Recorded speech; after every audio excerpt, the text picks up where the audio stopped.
Oh,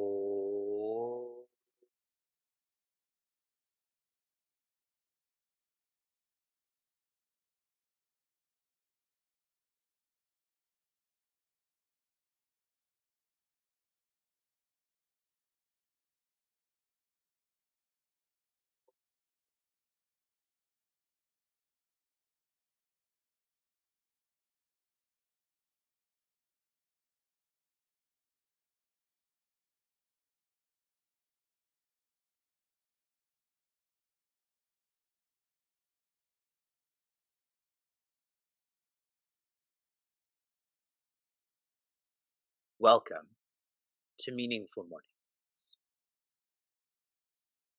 Last month, Pearl Jam released their new album, and so this month they began their world tour.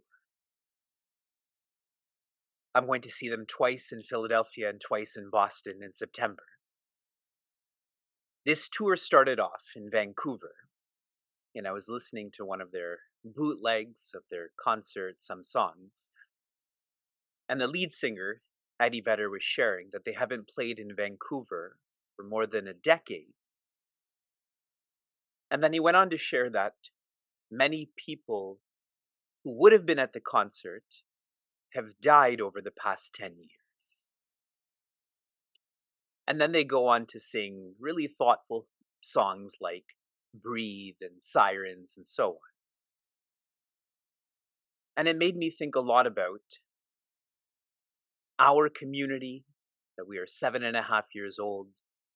Meaningful Mornings is more than 4 years old. And so I want to do the same right now. I want everyone to think about all of the people in your life, your family, your friends, your coworkers, your co-students, who have not been able to be on this journey with you. Their bodies have died, they have graduated onto another body. Start to think about them. Start to feel them.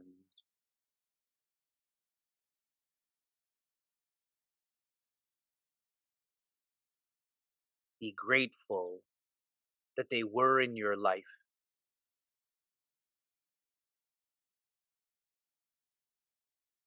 Wish them the best as they continue to keep moving forward, learning how to be happy.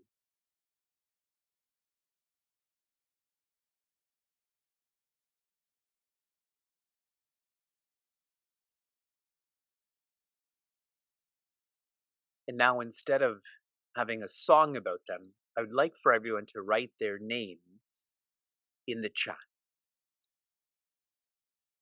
Your family, your friends, your coworkers, your co-students who have died over the last 4.5 years, 7.5 years. Please share their names in the chat as a remembrance, as a tribute to them. Grace, Lakshmi, Deepti, Kasturi, Bhikkhu, Kritika, Sita, Jolly, my father, my mother-in-law, Anushka, Joe, Manish,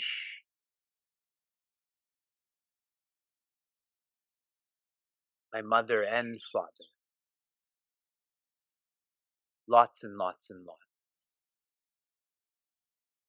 Let us not wait 10 years or 7.5 years or 4.5 years to appreciate. They were on this journey to joy with us. Now they're still on this journey, but not with us physically.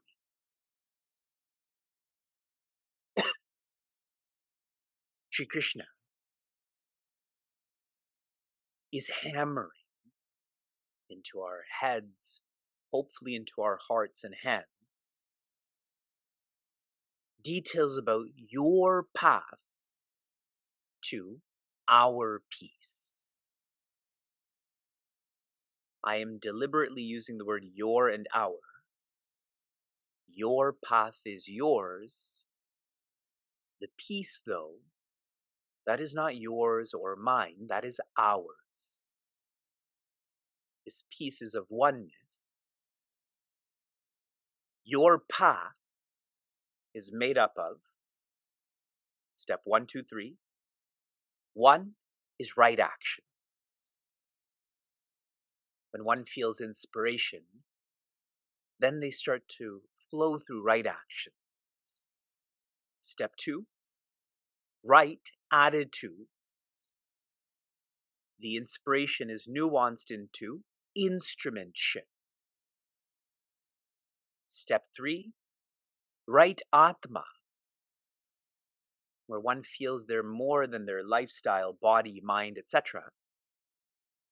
Instrumentship is nuanced into surrender. Shri Krishna describes one who follows through with all of this as Brahma Bhuya. They're fit, they're becoming their nature. When one follows through with steps 1, 2, 3, one reaches 4. It is difficult to describe this as a step. It is the end, and that is the right ananda.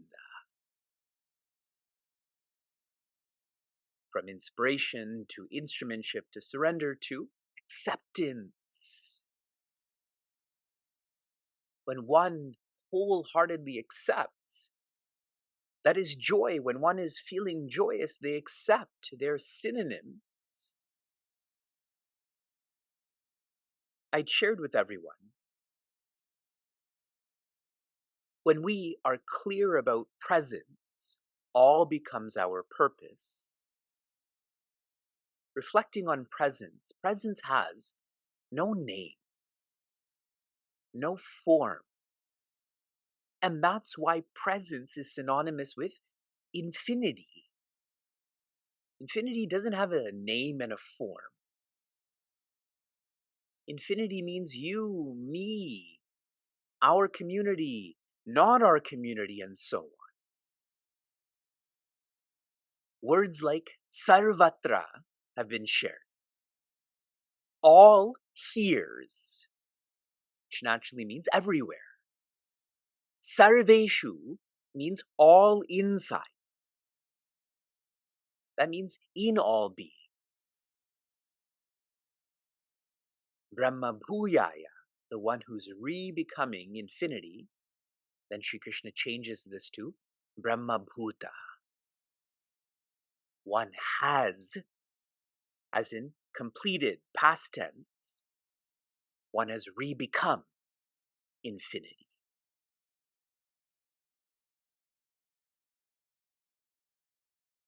Trying to distill this in an even more simple way.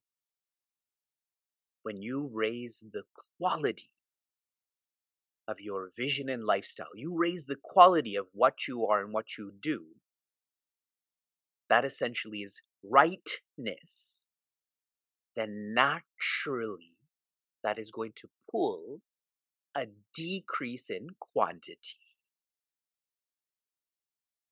And that is described as lightness.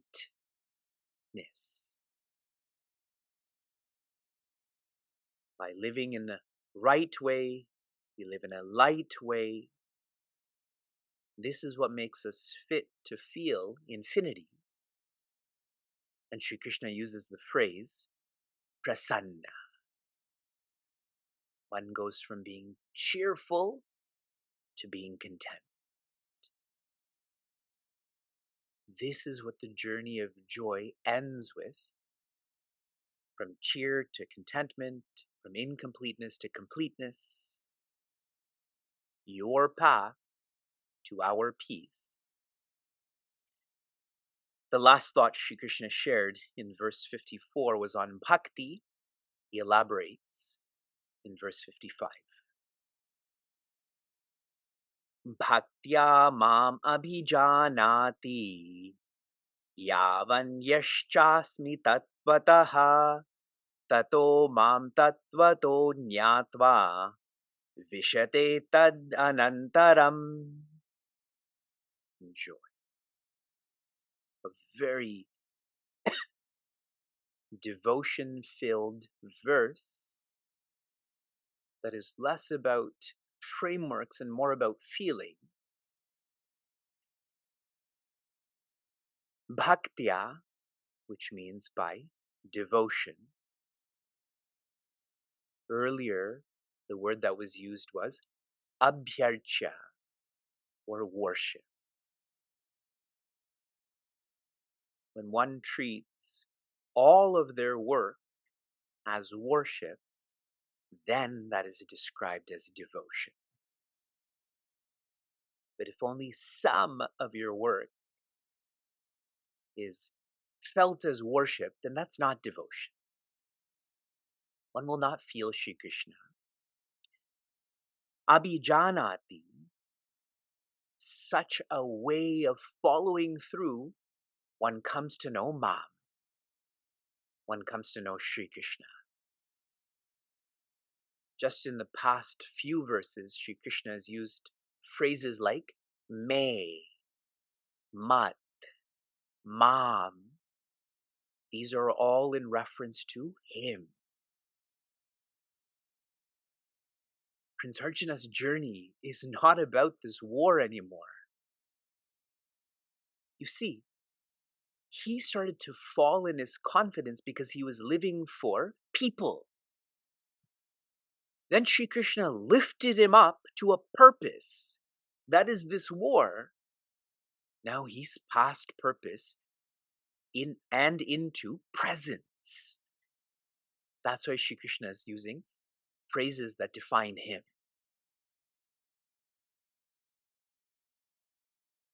Yavan means what?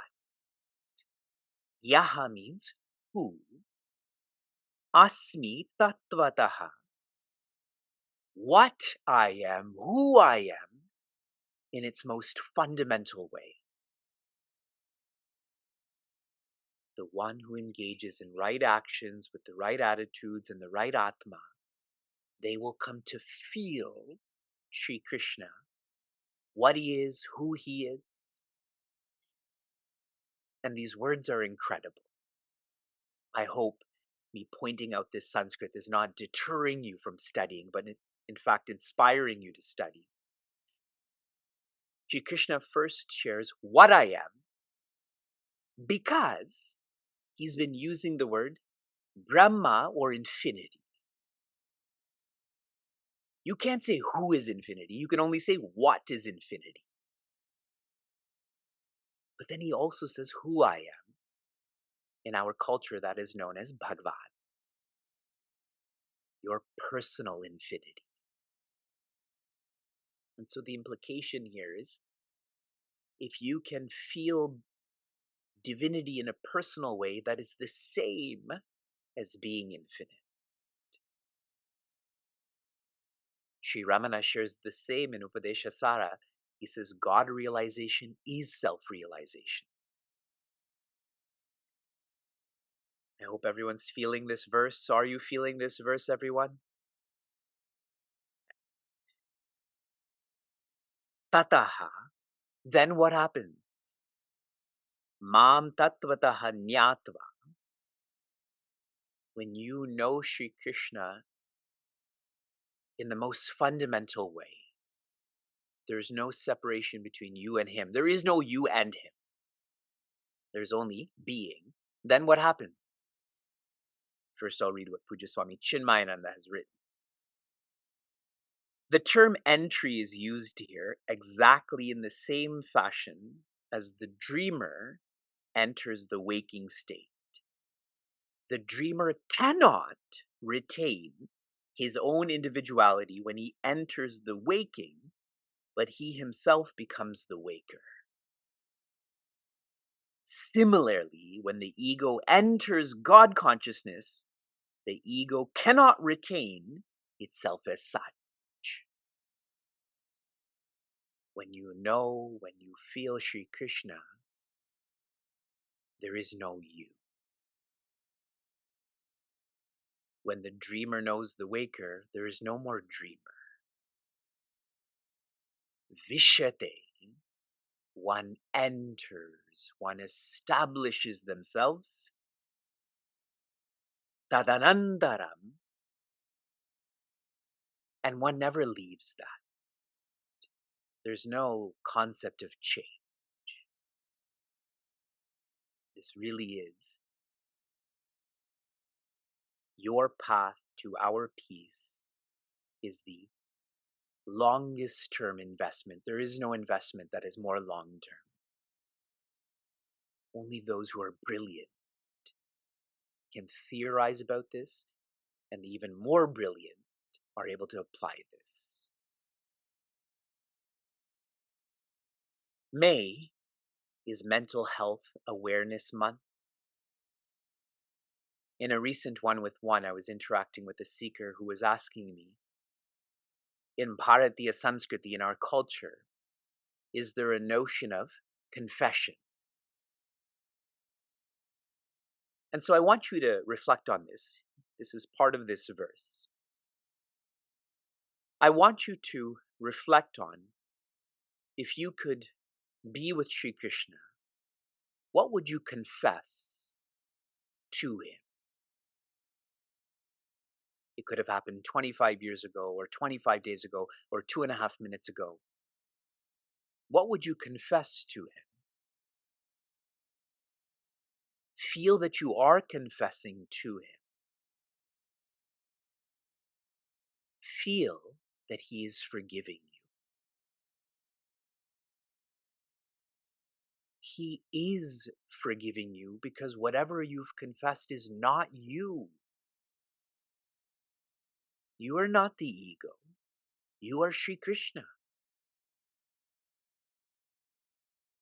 And so what I answered to the seeker directly was, we don't have the notion of confession. We have the notion of being actionable or accountable. When I've made a mistake intentionally or unintentionally, I have to be accountable for that. I have to be actionable in the sense of I have to learn from that.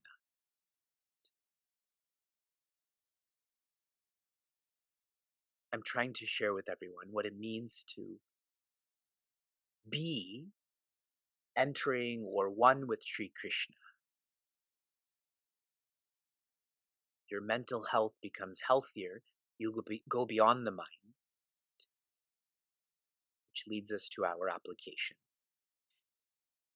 Your application was for you to visualize that you are coming on our upcoming yatra. For many of you who grew up in small cities or even villages, whenever someone in that small city or village went to a big city or got a job, the whole village felt like they were moving or got that job.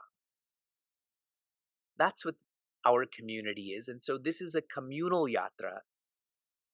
I was very moved that when I was in Cleveland this last weekend, our Cleveland Bolivar teachers actually went out of their way and bought all of the gear I needed to go to Tibet. Shoes and a coat and this and that. And I'm sharing this with you because on May 18th, 1 month before our yatra begins, our community is going to take a samashti sankalpa. As a community, we are going to make a promise to Bhagavan Shiva. You will see details about that very soon, but be ready to start to practice being a better person on May 18th.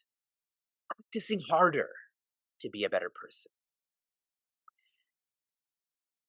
Your application for this morning, I want you to reflect on what Meaningful Mornings has done for your mental health. A seeker I was interacting with recently, to me, has gone through the most difficult experience one can ever go through. And she was sharing that because of Meaningful Mornings, she's become quieter. Because of Vedanta and Bhagavata, she's become one who holds grudges less. So I'm asking you to think about, what has Meaningful Mornings done to your mental health? Shanti, Shanti, Shanti, be joy.